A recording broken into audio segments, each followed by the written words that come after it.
नमस्कार दोस्तों, Aditya educational class में आपका स्वागत है। आज हम यहाँ पर आप लोगों को बीएड फर्स्ट ईयर से संबंधित असाइनमेंट बनाना बताएंगे कि असाइनमेंट कैसे बनाया जाता है। यहाँ इस असाइनमेंट को देखकर आप आसानी से बना सकते हैं, आपको मतलब कठिनाई नहीं होगी असाइनमेंट बनाने में। सबसे पहले ऊपर हम लिखते हैं असाइनमेंट। असाइनमेंट जो बन रहा है वो शैक्षिक तकनीकी एंड आईसीटी मतलब education technology and ICT information communication technology से संबंधित है। यहाँ पहला जो असाइनमेंट दिया गया है, शिक्षक के द्वारा शिक्षण के विभिन्न स्तरों की व्याख्या कीजिए। तो शिक्षण के विभिन्न स्तरों की व्याख्या यहाँ किया गया है। शिक्षण के स्तर, लेवल ऑफ टीचिंग, शिक्षण कक्षा में विभिन्न कार्यों को संपन्न करने की एक व्यवस्था है जिसका उद्देश्य छात्रों में सीखने की प्रेरणा लाना है। शिक्षण प्रक्रिया के अंतर्गत पाठ्यवस्तु एक महत्वपूर्ण उपागम है जिसके बिना शिक्षक नहीं हो सकता। एक ही पाठ्यवस्तु को शिक्षण उपागम परिस्थितियां विचारहीन से लेकर विचारपूर्ण स्थिति तक ले जा सकती हैं। अतः शिक्षण प्रक्रिया की परिस्थितियों को हम एक सतत क्रम में विचारहीन क्रियाओं की अवस्थाओं या स्तरों में विभाजित कर सकते हैं। शिक्षण की पूर्ण प्रक्रिया को निम्नांकित 3 स्तरों में विभाजित किया जा सकता है। पहला स्मृति स्तर, जिसे हम मेमोरी लेवल कहते हैं। बोध स्तर, अंडरस्टैंडिंग लेवल। चिंतन स्तर, रिफ्लेक्टिव लेवल। यहाँ स्मृति स्तर, बोध स्तर, चिंतन स्तर। स्मृति स्तर को हम प्रारंभिक चरण कहते हैं। बोध स्तर शिक्षण प्रक्रिया, चिंतन स्तर को अंतिम चरण कहा जाता है। अब यहाँ हम पहला स्मृति स्तर शिक्षण लिखेंगे। Teaching of memory level. स्मृति स्तर के शिक्षण में विचारहीनता पाई जाती है। इस स्तर पर ऐसी अधिगम परिस्थितियाँ विकसित की जाती हैं जिससे छात्र पढ़ाई गई पाठ्यवस्तु को सरलता से कंठस्थ कर सकें। इस स्तर पर प्रत्यास्मरण तथा रटने की क्रिया पर बल दिया जा सकता है। सार्थक तथा निरर्थक संबंधित पाठ्यवस्तु आसानी से याद हो सकती है, जबकि निरर्थक वस्तुओं को याद कर रखने में कठिनाई होती है। तथ्यों तथा सूचनाओं को रटने का संबंध बुद्धि से नहीं होता है। कविता, पाठ, शब्दार्थ और उनका अभ्यास संस्कृत में रूप, पहाड़े, गिनतियाँ, भाषा में वर्तनी, व्याकरण तथा ऐतिहासिक घटनाओं का शिक्षण स्मृति स्तर पर ही अधिक प्रभावपूर्ण होता है। अतः स्मृति स्तर का पूर्ण रूप से बहिष्कार संभव नहीं होता है। इस स्तर का अपना मूल्य है, अपना क्षेत्र है। इस स्तर का ज्ञान पाए बिना बोध एवं चिंतन स्तर ठीक कार्य नहीं कर सकते हैं। अतः यह स्तर अन्य विचारवान स्तरों के लिए आधारशिला प्रदान करता है। इसका विकास हार्वर्ड ने किया था। निम्न सारणी को इस प्रतिमान को संक्षेप में प्रदर्शित करती है। स्मृति स्तर के शिक्षण का प्रतिमान, model of memory level of teaching. यहाँ 2 कॉलम बनाते हैं, एक में प्रतिमान पक्ष, एक में स्मृति स्तर शिक्षण। यहाँ उद्देश्य, प्रतिमान पक्ष में उद्देश्य। यहाँ स्मृति स्तर शिक्षण में छात्रों की निम्नांकित क्षमताएं विकसित करना। नंबर 1, मानसिक पक्षों का प्रशिक्षण। दूसरा, तथ्यों का ज्ञान प्रदान करना। तीसरा, सीखे हुए तथ्यों को याद करना। चौथा, सीखे हुए तथ्यों का प्रत्यास्मरण तथा उन्हें पुनः प्रस्तुत करना। दूसरा, संरचना सिंटैक्स। स्मृति स्तर के प्रशिक्षण की व्यवस्था को निम्नांकित 5 सोपानों में बांटा जा सकता है, जिसे हार्वर्ड की पंचपदी प्रणाली भी कहा जाता है। पहला, प्रस्तावना व तैयारी या उद्देश्य कथन। दूसरा, प्रस्तुतिकरण। तीसरा, तुलना व संबंध। चौथा, निष्कर्ष व सामान्यीकरण। पांचवा जो है प्रयोग व अभ्यास। तीसरा, सामाजिक प्रणाली, सोशल सिस्टम। उसके बाद स्मृति स्तर शिक्षण में सामाजिक प्रणाली के अंतर्गत पहला, कक्षा में शिक्षक अधिक सक्रिय रहता है। दूसरा, वह छात्रों के सामने पाठ्यपुस्तक वस्तु प्रस्तुत करता है तथा उनकी अनुक्रियाओं को नियंत्रित करता है और प्रेरणा प्रदान करता है। तीसरा, छात्रों को का स्थान गौण रहता है। चौथा, छात्र शांतिपूर्वक शिक्षक को आदर्श मानते हुए उनका अनुसरण करते हैं। मूल्यांकन प्रणाली सपोर्ट सिस्टम। मूल्यांकन निम्नलिखित व अलिखित, लिखित व अलिखित, मौखिक दोनों प्रकार के होते हैं। दूसरा, परीक्षा में रटने की क्षमता पर जोर दिया जाता है। तीसरा, वस्तुनिष्ठ परीक्षा में प्रत्यास्मरण तथा अभिज्ञान के पद महत्वपूर्ण होते हैं। उसके बाद स्मृति स्तर के शिक्षण हेतु सुझाव। स्मृति स्तर शिक्षण के लिए क्या सुझाव दिया गया है? पहला, पाठ्यवस्तु को सार्थक बनाया जाए। दूसरा, पाठ्यवस्तु समग्र रूप से प्रस्तुत किए जाएं। तीसरा, पाठ्यवस्तु क्रमबद्ध रूप से प्रस्तुत किए जाएं। चौथा, अभ्यास के लिए अधिक समय दिया जाए। पाँचवां, थकान के समय शिक्षण न किया जाए। छठवां, सुनिश्चित पुनर्वलन प्रणाली का प्रयोग किया जाए। सातवां, इस स्तर पर शिक्षण केवल ज्ञान प्राप्त करके उद्देश्य तक ही रखा जाए। आठवां, पुनरावृत्ति एक लय में होनी चाहिए। ये स्मृति स्तर के शिक्षण हेतु सुझाव हैं। उसके बाद बोध स्तर शिक्षण। दूसरा जो बोध स्तर शिक्षा, अंडरस्टैंडिंग लेवल ऑफ टीचिंग। शिक्षण के क्षेत्र में बोध एक बहुत ही व्यापक शब्द है। मॉरिल एल्बिगी ने बोध का प्रयोग निम्नांकित 3 पक्षों को स्पष्ट करने के लिए किया है। पहला, विभिन्न तथ्यों में संबंध देखना। दूसरा, तथ्यों के संचालन के रूप में देखना। तीसरा जो है, तथ्यों के संबंध तथा संचालन दोनों का समन्वित करना। बोध स्तर के शिक्षण के लिए शिक्षक के लिए आवश्यक है कि पूर्ण स्मृति स्तर शिक्षण हो चुका हो। इसके बिना बोध स्तर शिक्षण सफल नहीं हो सकता। शिक्षक इस स्तर पर छात्रों को सामान्यीकरण, सिद्धांतों तथा तथ्यों को संबंध का बोध कराता है और शिक्षण प्रक्रिया को अर्थपूर्णतः सार्थक बनाता है। बोध स्तर के शिक्षण में शिक्षक छात्रों के समक्ष पाठ्यवस्तु को इस प्रकार प्रस्तुत करता है कि छात्रों को बोध के लिए अधिकाधिक अवसर मिले और छात्रों के आवश्यक सूझबूझ उत्पन्न हो। इस प्रकार के शिक्षण में शिक्षक और छात्रों की काफ़ी सक्रिय रहते हैं। बोध स्तर का शिक्षण उद्देश्य केंद्रित तथा सूझबूझ से युक्त होता है। मूल्यांकन के लिए निबंधात्मक तथा वस्तुनिष्ठ दोनों प्रकार की प्रणाली का अनुसरण किया जाता है। ये तथ्यात्मक तथा विवरणात्मक दोनों प्रकार के हो सकते हैं। बिग्गी के अनुसार बोध स्तर शिक्षण वह शिक्षण है जो कि विद्यार्थियों में सामान्य एवं विशेष सिद्धांतों एवं तथ्यों में संबंध का ज्ञान कराने का प्रयास करता है और उन उपयोगों का विकास करता है जिसमें सिद्धांतों का प्रयोग किया जाता है। बोध स्तर पर मॉरिसन द्वारा विकसित प्रतिमान आगे एक सारणी के माध्यम प्रदर्शित किया जा रहा है। जैसे मॉरिसन बोध स्तर शिक्षण प्रतिमान, Morrison model of teaching eight understanding level. यहाँ एक तरफ प्रतिमान पक्ष है, बोध स्तर शिक्षण। यहाँ उद्देश्य क्या है? बोध स्तर शिक्षण में प्रत्यय का स्वामित्व प्रदान करना। उसके बाद संरचना, असाइन टेक्स्ट। बोध स्तर की शिक्षण व्यवस्था में निम्नांकित 5 सोपान हैं: अन्वेषण, प्रस्तुतिकरण, आत्मीकरण, व्यवस्था, अभिव्यक्तिकरण। सामाजिक व्यवस्था, सोशल सिस्टम। पहला, इसमें शिक्षक व्यवहार का नियंत्रक होता है। बोध स्तर शिक्षण में शिक्षक व्यवहार का नियंत्रक होता है। दूसरा, शिक्षक व छात्र दोनों सक्रिय होते हैं। तीसरा, छात्र अपने विचार प्रदर्शित कर सकते हैं। चौथा, बाह्य तथा आंतरिक दोनों प्रकार की प्रेरणा उपयोगी होती है। पाँचवां, सामाजिक व्यवस्था के प्रथम 2 सोपान में शिक्षक और अंतिम 3 सोपानों में छात्र तथा शिक्षक दोनों अधिक क्रियाशील हो जाते हैं। उसके बाद चौथा था मूल्यांकन प्रणाली या सपोर्ट सिस्टम जिसे हम कहते हैं। इसमें आवश्यकतानुसार लिखित, मौखिक, निबंधात्मक तथा वस्तुनिष्ठ मूल्यांकन विधियों प्रयोग में लाई जाती हैं। प्रत्ययों के स्पष्टीकरण पर विशेष बल दिया जाता है।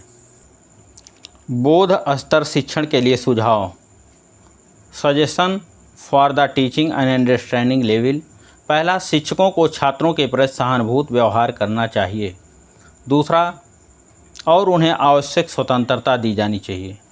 तीसरा, स्मृत स्तर के बाद ही बोध स्तर की शिक्षण की व्यवस्था की जानी चाहिए। चौथा, प्रत्येक सोपान को क्रमबद्ध तरीके से याद किया जाना चाहिए। पाँचवां, छात्रों को अभिप्रेरणा दी जाए। छठवां, कक्षा में आकांक्षा स्तर बढ़ाया जाए। सातवां, शिक्षण व्यवस्था के अनुसार समस्या समाधान किया जाए। उसके बाद चिंतन स्तर शिक्षण, रिफ्लेक्टिव लेवल ऑफ टीचिंग। चिंतन मानव के विकास का महत्वपूर्ण पद है। इस स्तर पर शिक्षक अपने छात्रों में चिंतन, तर्क तथा कल्पना शक्ति को बढ़ाता है ताकि बाद में ये छात्र इन उपागमों के माध्यम से अपनी समस्याओं का समाधान कर सकें। इस स्तर में शिक्षक में स्मृति दोनों स्तरों का शिक्षण निहित होता है। इसके बिना चिंतन स्तर का शिक्षण सफल नहीं हो सकता है। चिंतन स्तर समस्या केंद्रित शिक्षण है। यह चिंतन आलोचनात्मक दृष्टिकोण वाला मौलिक चिंतन होता है। इस प्रकार के शिक्षण में छात्रों के बोध व्यवहार को विकसित करते हुए शिक्षक का कार्य है उनमें सृजनात्मक क्षमताओं का विकास करना। यह शिक्षण का सर्वोच्च स्तर है और पूर्णतः विचारवान है। इस प्रकार के शिक्षण में छात्र अपनी अभिव्यक्ति, धारणा, विचार, मान्यता तथा ज्ञान के अनुसार समस्या समाधान के लिए विचार तथा तर्क करते हुए नवीन ज्ञान की खोज करते हैं तथा अपने आत्मविश्वास का विकास करते हैं। यह एक उत्पादक स्थिति है जिसमें निर्माण, खोज, शोध व चिंतन सृजन को जन्म दिया जाता है। नीचे हंट द्वारा प्रतिपादित चिंतन स्तर के शिक्षण के प्रतिमान का विवरण सारणी के माध्यम से दिया जाता है। चिंतन स्तर के शिक्षण हेतु हंट का शिक्षण प्रतिमान। प्रतिमान पक्ष एक तरफ चिंतन के स्तर। यहाँ उद्देश्य, प्रतिमान पक्ष में उद्देश्य क्या होता है? छात्रों में मौलिक व स्वतंत्र चिंतन शक्ति का विकास करना। दूसरा, छात्रों में समस्या समाधान हेतु आलोचनात्मक तथा सृजनात्मक चिंतन शक्ति का विकास करना। दूसरा, संरचना समस्या प्रकृति पर आधारित रहती है। यह व्यक्तिगत तथा सामाजिक दोनों तरह की हो सकती है। इसके 4 सोपान हैं। पहला, छात्रों के सामने समस्या उत्पन्न करना। दूसरा, छात्रों द्वारा उपकल्पना का निर्माण करना। तीसरा, उपकल्पना की पुष्टि के लिए चिंतन मनन का प्रयोग करना। चौथा, उपकल्पना का प्रतिरक्षण तथा समस्या समाधान। तीसरा, सामाजिक प्रणाली सोशल सिस्टम। पहला, चिंतन स्तर के शिक्षण में पहला, कक्षा का वातावरण पूर्ण रूप से खुला व स्वतंत्र होता है। दूसरा, छात्र क्रियाशील व स्वप्रेरित होते हैं। तीसरा, छात्रों के समाजीकरण का दृढ़ आधार हो। चौथा, सहयोग, सामाजिक संवेदनशीलता तथा सहानुभूति का वातावरण रहता है। मूल्यांकन प्रणाली या सपोर्ट सिस्टम। निबंधात्मक मूल्यांकन अधिक उपयोगी होता है। दूसरा, अभिवृत्ति, समस्या समाधान, सृजनात्मकता आदि परीक्षण उपादेय होते हैं। चिंतन स्तर के शिक्षण के लिए सुझाव। पहला, इस स्तर के शिक्षण के पूर्व स्मृत बोध स्तर का शिक्षण अवश्य होना चाहिए। दूसरा, प्रत्येक संबंधित सोपान का अनुसरण किया जाए। तीसरा, छात्रों का आकांक्षा स्तर ऊंचा हो। चौथा, उनमें सहानुभूति, प्रेम और संवेदनशीलता होनी चाहिए। पाँचवां, समस्या की अनुभूति होनी चाहिए। छठवां, चिंतन स्तर के शिक्षण का महत्व बताया जाना चाहिए। दूसरा असाइनमेंट यहाँ पर दिया हुआ है। इग्नू पर एक विस्तृत रिपोर्ट तैयार कीजिए। इंदिरा गांधी राष्ट्रीय मुक्त विश्वविद्यालय। इग्नू का मतलब Indira Gandhi national open university या इंदिरा गांधी राष्ट्रीय मुक्त विश्वविद्यालय। इंदिरा गांधी राष्ट्रीय मुक्त विश्वविद्यालय संक्षेप में इग्नू भारतीय संसदीय अधिनियम के द्वारा सितंबर 1985 में स्थापित एक केंद्रीय विश्वविद्यालय है। इसका मुख्य कार्यालय नई दिल्ली मैदान गढ़ी में स्थापित है। यह दुनिया का सबसे बड़ा विश्वविद्यालय है। भारत और अन्य 33 देशों के लगभग 40,000 विद्यार्थी इसमें अध्ययन करते हैं। यह विश्वविद्यालय भारत में मुक्त और दूरदर्शी अध्ययन का राष्ट्रीय संसाधन केंद्र भी है तथा दूरवर्ती शिक्षा में दुनिया का नायक है। यहाँ ध्येय पीपुल्स यूनिवर्सिटी। प्रकार सार्वजनिक केंद्रीय विश्वविद्यालय। स्थापित 1985 में। कुलाधिपति भारत के राष्ट्रपति रामनाथ कोविंद। उपकुलपति नागेश्वर राय। पंजीकरण सुधीर बुंदको छात्र 4 मिलियन से अधिक। स्थान मैदानगढ़ी नई दिल्ली। क्षेत्रीय केंद्र 67। Website www.ignu.in। शिक्षण और अनुसंधान के अलावा विस्तार और प्रशिक्षण की शैक्षणिक गतिविधियों का मुख्य आधार है। अब उद्देश्य क्या है इग्नू का? इग्नू की स्थापना संसदीय अधिनियम के जरिए 1985 में की गई, जिसे 2 जिम्मेदारियां सौंपी गईं। पहला, दूरस्थ शिक्षा पद्धति के माध्यम से उच्चतर शिक्षा की सुलभता एवं समानता में वृद्धि करना। मुक्त अधिगम तथा दूरस्थ शिक्षा प्रणालियों के मानकों का प्रोन्नयन, समन्वय तथा निर्धारण करना। इग्नू अधिनियम के उप संबंधों के अनुसार यह विश्वविद्यालय देश की अर्थव्यवस्था बनाने के लिए तथा अपेक्षित रोजगार की ज़रूरतों से संबंधित डिग्री, डिप्लोमा तथा प्रमाण पत्र कार्यक्रम संचालित करेगा। बड़ी संख्या में लोगों को, विशेषतः समाज के लाभ वंचित लोगों उच्चतर शिक्षा प्रदान करने हेतु अवसर प्रदान करेगा। ज्ञान की प्राप्ति तथा ज्ञान के स्तर में उन्नयन को बढ़ावा देगा और नवाचार तथा शोध प्रशिक्षण पुनर्प्रशिक्षण हेतु अवसर प्रदान करेगा। विश्वविद्यालय स्तरीय शिक्षा की एक नवाचारी प्रणाली को बढ़ावा देगा, जो पद्धतियों एवं अध्ययन गति पाठ्यक्रमों का सम्मिलित नामांकन हेतु पात्रता, प्रवेश, आयु, परीक्षा संचालन एवं उत्कृष्टता को प्रोत्साहित करने हेतु कार्यक्रमों के संचालन के मामले में उदार एवं मुक्त हो।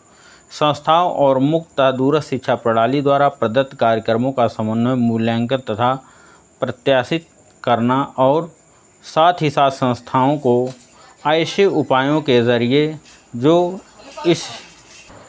उचित समझा जाए घटिया पाठ्यक्रम तथा कार्यक्रम संचालित करने से रोकना। प्रबंधन समिति। प्रोफेसर राजशेखरन पिल्लई, उपकुलपति इग्नू।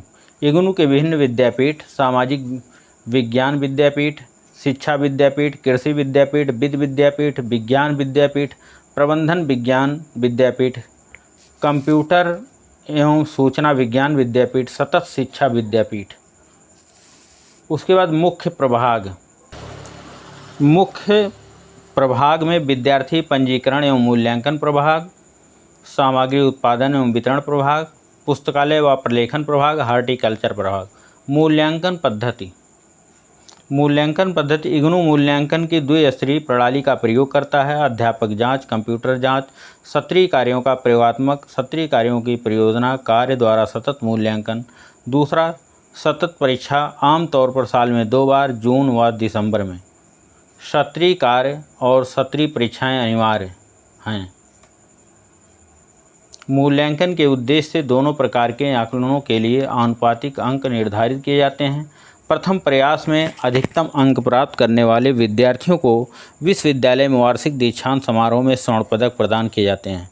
दूर शिक्षा के क्षेत्र में यह विश्वविद्यालय अग्रणी है और कॉमनवेल्थ ऑफ लर्निंग द्वारा दूर शिक्षा में सर्वोत्तम केंद्र का सम्मान प्राप्त कर चुका है। उच्च शिक्षा के क्षेत्र में अपने देश के अतिरिक्त राष्ट्रीय सीमाओं को लागते हुए विकासशील देशों में, खाड़ी देशों में, अफ्रीका तथा दक्षिणी पूर्वी एशिया आदि में भी इस क्षेत्र में सहायता प्रदान कर रहा है।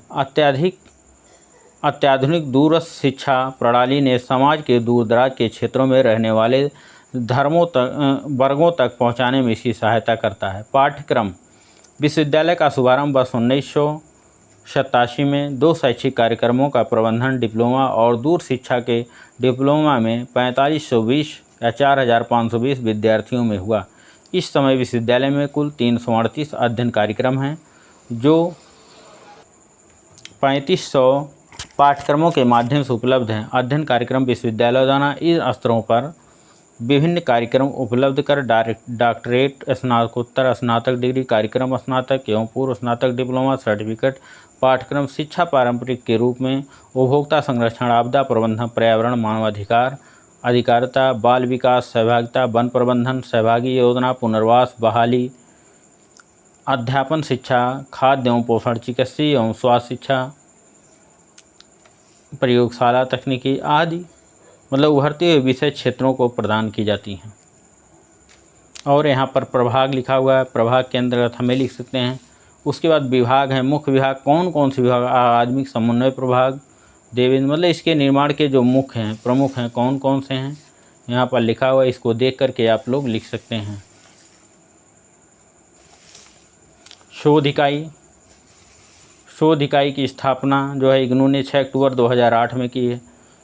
यहाँ इसको हम देख करके लिख सकते हैं।